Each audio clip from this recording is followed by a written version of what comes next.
வேந்தர் டிவி நேயர்களுக்கு இனிய வணக்கங்கள். இப்பொழுது நம்ம அறுபடை வீடுகளை பார்த்து கொண்டு வருகிறோம் கடந்த 5 வாரமாக. இப்பொழுது நாம் பார்க்கக்கூடிய கடைசி வீடு பழமுதிர் சோலை என்று சொல்லக்கூடிய முருகனின் அருள்மிகு சுப்பிரமணிய சுவாமி திருக்கோயில். சோலைமலை என்று சொல்லுவார்கள். ஆனால் சோலைமலை என்றால் இப்பொழுது யாருக்கும் தெரியாது. பழமுதிர் சோலை என்றால் தான் தெரியும். அப்படிப்பட்ட பேர் மருவி விட்டது. மதுரையில் இருக்கக்கூடிய 6வது படை வீடு முருகனின். 5 படைகள். திருப்பரங்குன்றம் முதல் படை, திருச்செந்தூர் 2ஆம் படை, பழனி 3ஆம் படை, சுவாமிமலை 4ஆம் படை, திருத்தணி 5ஆம் படை. இந்த 5 படையும் ஒவ்வொரு வாரமும் முருகனின் அருளாலும் விநாயகரின் அருளாலும் கண்டிப்பாக பார்த்தோம். இது 6வது படை என்று சொல்லக்கூடிய, அதாவது முருகனுக்கு எவ்வளோ கோயில்கள் இருக்கும். அதில் இந்த 6 படை வீடுகளையும் தரிசனம் செய்வது வாழ்க்கையில் ஒரு முறையாவது செய்ய வேண்டும் என்பது ஜோதிடத்தில் சொல்லக்கூடிய, சாஸ்திரத்தில் சொல்லக்கூடிய, முருக பக்தர்கள் சொல்லக்கூடிய ஒரு விதி. அதாவது அந்த 6 படை வீடுகளையும் பார்த்து விட்டால் முருகனுடைய அந்த அவதாரத்தையும் மொத்தமாக பார்த்ததாக ஐதீகம். அப்பேற்பட்ட அற்புதமான ஒரு ஏரியாவுக்கும் முருகனுடைய திருவிளையாடல்களில் 6 படை வீடுகளிலும் முக்கியம். இது 6ஆம் படை வீடு. 6ஆம் படை வீடு மதுரையில் இருக்கக்கூடிய சோலைமலை.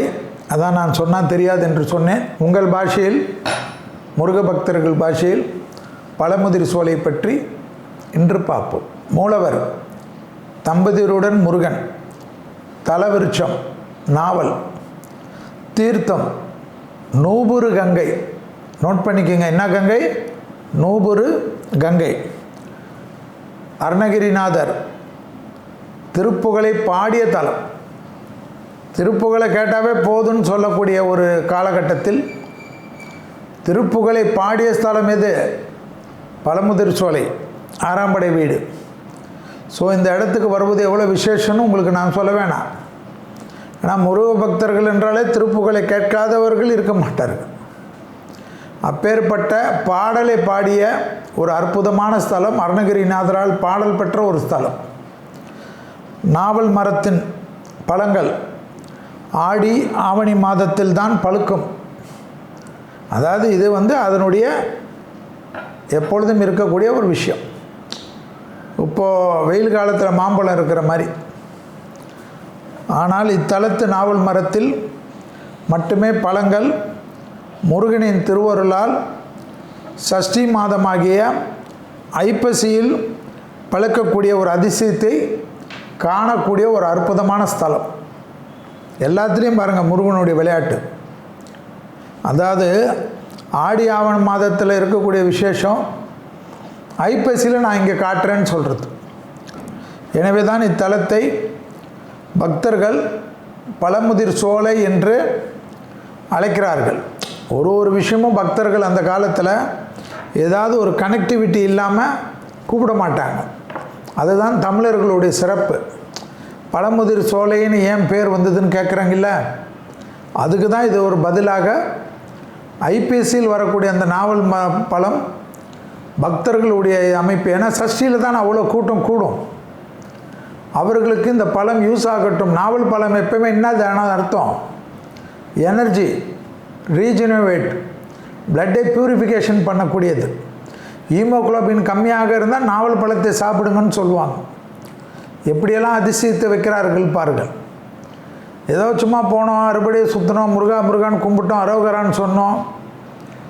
ஸ்தல வரலாறு எல்லாமே ஒன்று ஒன்றா படிக்கணும். ஒரு புக்கு எந்த கோயிலுக்கு போனாலும் ஸ்தல வரலாறு வாங்கின்னு வரணும். ஏதோ செல்வியெல்லாம் பிறக்கரிச்ச ஞானப்பாலை குடிச்சிட்டு பேசலை. எல்லாமே என்னென்னா ஸ்தல வரலாறு. அந்த கோயிலை பற்றி நிறைய ஆன்றோர்கள், சான்றோர்கள் எப்பவுமே நிறைய ட்ராவல் பண்ணி நிறைய பேர் புத்தகம் எழுதியிருப்பார்கள். அதெல்லாம் வாங்கிக்கணும். இப்போ உங்களுக்கு பெரிய அல்டிமேட்டு கூகுளில் பார்க்கலாம். கூகுளில் உட்காந்து அப்படியே ட்ராவலில் கூட ஜாலியாக பாருங்கள். டவுன்லோட் பண்ணி வச்சு பார்த்தீங்கன்னா ஒரு சந்தோஷமாக இருக்கும். எப்போயுமே ஃபேஸ்புக்கு, ரீல்ஸு எல்லாமே நான் கூட கொஞ்சம் அப்படி தான் பார்க்குறேன். இப்போது அதில் இருந்தால் வெளில வரணும். ஏன்னா மனுஷன் புத்தி குரங்கு இல்லை. திடீர்னு ஏதாவது ஒன்று பார்க்க தோணுது. ஸோ இது போல் விஷயங்கள்லாம் பார்ப்பது, குழந்தைகளுக்கு கற்றுக் கொடுப்பது ஒரு அற்புதமான விஷயம். பழமுதிர் சோலையுடைய அர்த்தம் உங்களுக்கு புரிஞ்சிருக்கும்.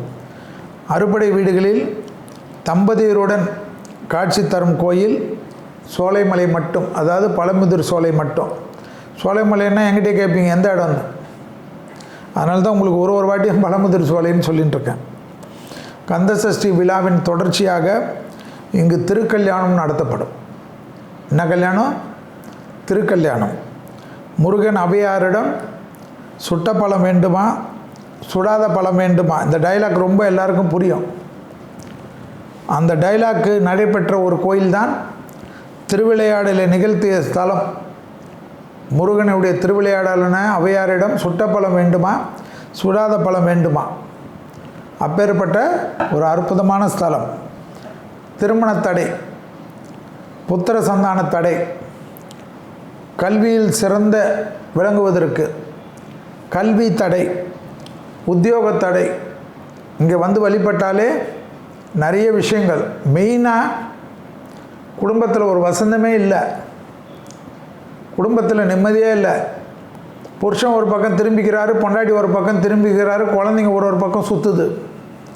அவங்கெல்லாம் ஃபேமிலியோடு இந்த கோயிலுக்கு வந்தாவே குடும்ப ஒத்துமை ஆகும் என்பது விதி. ஸோ எங்கே ஏற கட்டணும்? பழமுதிர் சோலைக்கு டிக்கெட்டு போடணும், ஃபேமிலியில் ப்ராப்ளம் இருந்தால். அப்போ நல்லா வரும்னு ஐதீகம். பிரார்த்தனை நிறைவேறியதும் முருகனுக்கு பாலாபிஷேகம் செய்து வஸ்திரம் சாத்தி வழிபாடு செய்கிறார்கள். அதெல்லாம் உங்களால் முடியலனாலும் திருப்பி நன்றி தலைவான்னு ஒன்று சொல்லிட்டு போனாவே போதும். அதனால் எப்பயுமே தெய்வத்துக்கு பிரார்த்தனைகள் எப்படின்னா நன்றியோடு இருப்பது தான், அது மட்டும்தான் ரொம்ப முக்கியம். ஆரம்ப காலத்தில் என்ன இருந்தது? இங்கே வேல் மட்டும்தான் இருந்தது. பிற்காலத்தில் வள்ளி தெய்வானுடன் ஞான தியான ஆதிவேலுடன் ஒரே பீடத்தில் நின்ற கோலத்தில் முருகனின் சிலை அமைக்கப்பட்டதுன்னு ஞாபகத்தில் வச்சுக்கோங்க. ஸோ முதல்ல யார் வர? முருகருடைய முக்கியமான விஷயம் என்ன? ஆயுதம், வேலு. அவர் வந்துட்டு தான் இந்த கோயிலுக்கு எல்லாமே ஒன்றன் பின் ஒன்றாக வருகிறது. அதில் வள்ளி தெய்வானியுடன் ஞான தியான ஆதிவேலுடன், ஸோ ஞானத்தையும் கொடுக்கறது தியானத்தையும் கொடுக்கறது ஒரே பீடத்தில் நின்ற கோலத்தில் முருகனின் சிலை அமைக்கப்பட்டுள்ளதையும் ஞாபகத்தில் வச்சுக்கணும். முருகனுக்கு வலப்புறம் வித்தக விநாயகர் என்ற நாமத்துடன் காட்சி. இவர் தான் மெயின். நான் எப்பவுமே சொல்கிறது, எந்த கோயிலுக்கு போனாலும் சரி, முருகரா சிவனா எதுவாக இருந்தாலும், அதாவது விஷ்ணு ஆலயங்களில் கிடையாது, சிவாலயங்களில் நீ யாரை கும்பிட்றியோ இல்லையோ, யாரை கும்பிடணும்? விநாயகரை கும்பிடணும். அப்பேற்பட்ட விநாயகர், வித்தக விநாயகரை கும்பிட்ட பிறகு முருகரை, அதாவது முருகருடைய வலப்புறம் இருக்கிறாரு, ஞாபகத்தில் வச்சுக்கோங்க. ஃபஸ்ட்டு முருகனை கும்பிட்டுட்டு ஓடுறதோட விநாயகரை கும்பிட்டுட்டு முருகர்கிட்ட வாங்க. எல்லா வேண்டுதலும் அப்ளிகேஷன் போட்ட உடனே வந்துடும். இல்லைன்னா என்ன ஆகும்? அப்ளிகேஷனில் ஏதாவது ஒரு பிரச்சனை இருக்குதுன்னு ரிட்டர்ன் ஆகிடும், யூஸ் இல்லாத போயிடும். எனவே விநாயகர்கிட்ட போய் மனதில் ஒரு 2 நிமிஷம் 3 நிமிஷம் மெமரி பண்ணி வச்சுக்கோங்க. விநாயகர் காயத்ரி, காரிய சித்தி மாலை, விநாயகர் அகவல், ஏதாவது ஒன்று விநாயகர் முன்னாடி நின்று மனதார பிரார்த்தனை செய்து உங்கள் ஃபேமிலியில் இருக்கிற எல்லார் பேரையும், கோத்திரம், நட்சத்திரம், பேர் எல்லாமே சொல்லிவிட்டு அப்படியே அங்கேருந்து முருகர்கிட்ட அர்ச்சனை தட்டு பண்ணலனாலும் பரவாயில்ல, விநாயகர்கிட்ட தான் நீங்கள் சொல்லிட்டீங்கள சங்கல்பம், அதுக்கு குருக்கள் இருக்கணும்னு அவசியம் இல்லை. நீங்களே இப்படி வச்சு சொன்னாவே போதும். நீங்களே விநாயகர்கிட்ட கும்பிட்டு சொன்னாலே போதும். விநாயகர் எல்லா தெய்வத்துக்கும் ட்ரான்ஸ்ஃபர் பண்ணிடுவார். ஸோ நீங்கள் வந்திருக்கீங்கன்னு தெரிஞ்சிடும். புரியுதா உங்களுக்கு? இதுதான் சிஸ்டம். இது மாதிரி பண்ணுங்கள். ஸோ குருக்கள்கிட்ட அர்ச்சனை பண்ணி சங்கல்பம் பண்ணால் தான் நினைக்காதுங்க. கொடிமரத்தில் நின்று சங்கல்பம் பண்ணுங்கள். விநாயகர்கிட்ட நின்று சங்கல்பம் பண்ணிங்கன்னா மொத்த தெய்வத்துக்கும் போயிடும். இங்குள்ள முருகனுக்கு வலப்புறம் விநாயகர் இருக்காருன்னு சொல்லிட்டேன். இங்குள்ள நூபுர் கங்கை தீர்த்தத்தில் நீராடி காவல் தெய்வமான ராக்காயி அம்மனை தரிசிக்கலாம்னு ஒரு வழி இருக்குது. கை கால் கழுவிட்டு தரிசித்தாவே போதும். மலை மீது சோலைமலை முருகன் கோயிலும், மலை அடிவாரத்தில் கள்ளழகர் திருக்கோயிலும் அமைந்துள்ளது தான் இங்கே விசேஷம். ஸோ கள்ளழகரையும் பார்த்த மாதிரி ஆயிடுச்சு, முருகரையும் பார்த்த மாதிரி ஆயிடுச்சு. எங்கே வந்தா? பழமுதிர் சோலைக்கு வந்தா. ஸோ அறுபடை வீடுகளில் முருகனில் திருப்பரங்குன்றம் பார்த்து விட்டோம், திருச்செந்தூர் பார்த்து விட்டோம், பழனி பார்த்து விட்டோம், சுவாமிமலை பார்த்து விட்டோம், திருத்தணி பார்த்து விட்டோம். கடைசியாக சோலைமலை என்ற பழமுதிர் சோலையுடைய 6ஆம் படை வீடையும் பார்த்து விட்டோம்.